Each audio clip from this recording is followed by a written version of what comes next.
সিরাহ আন-নুবুবিয়া series পর্ব ২৩-এর দ্বিতীয় অংশ। এবার আসা যাক দ্বিতীয় বিষয়। মুহাম্মদ সাল্লাল্লাহু আলাইহি ওয়াসাল্লামকে একজন সত্যবাদী মানুষ হিসেবে মানতে কুরাইশদের আপত্তি নেই, কিন্তু রক্তগোস্তের তৈরি একজন মানুষকে আল্লাহ নবী ও রাসূল হওয়ার মতো ভারী কাজ দেওয়া হতে পারে, এটি নায়েকে অকল্পনীয়। তারা বিষয়টি মানতে পারেনি। মুহাম্মদ সাল্লাল্লাহু আলাইহি ওয়াসাল্লাম নবুয়ত ও রিসালাত দাবি করার পর কুরাইশরা জবাব দেয়, এ আবার কেমন ঐশী দূত যে খাবারও খায় আবার বাজারেও যায়। তাদের সংসার উল্লেখ করে আল্লাহ বলেন, তারা তাদের মধ্য থেকে একজন সতর্ককারী আবির্ভূত হয়েছেন বলে বিস্ময় বোধ করে। অতঃপর কাফিররা বলে, এটা অতি আশ্চর্যের ব্যাপার। তারা এও বলে, আল্লাহ কোনো মানুষের প্রতি কোনো কিছু অবতীর্ণ করেননি। আল্লাহর পক্ষ থেকে মরণশীল কোনো মানুষ ঐশীবাণী পেতে পারে, এটা তাদের মনঃতুত নয়।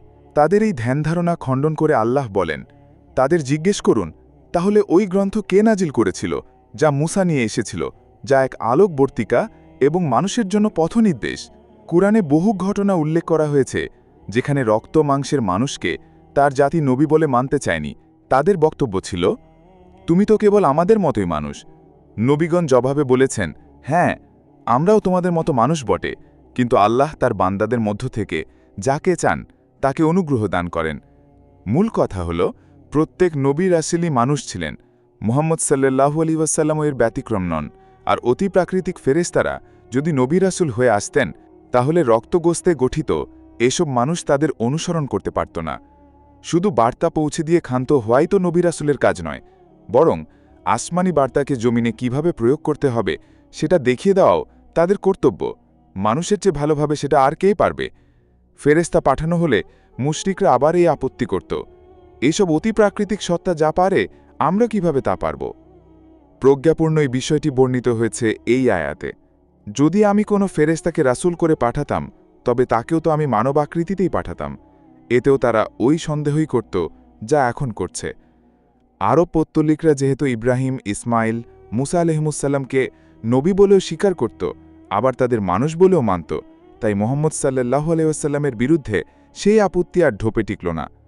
ফলে তারা আর একটি নতুন আপত্তি পেশ করল। আল্লাহ কি নবী বানানোর জন্য একসময়ের ইয়াতিম, অসহায় এই গরিব ব্যক্তিটাকেই পেল? এটা কি করে সম্ভব যে কুরাইশ কিংবা সাকিফ গোত্রের বড় বড় নেতাদের ছেড়ে এক মিসকিনকে আল্লাহ নিজের নবী হিসেবে নির্বাচন করল? জালিমরা বলে, তোমরা তো একজন জাদুগ্রস্ত ব্যক্তিরই অনুসরণ করছ।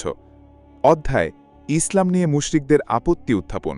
বই রাসূলে আরবি, পৃষ্ঠা ৬৫ থেকে ৬৮।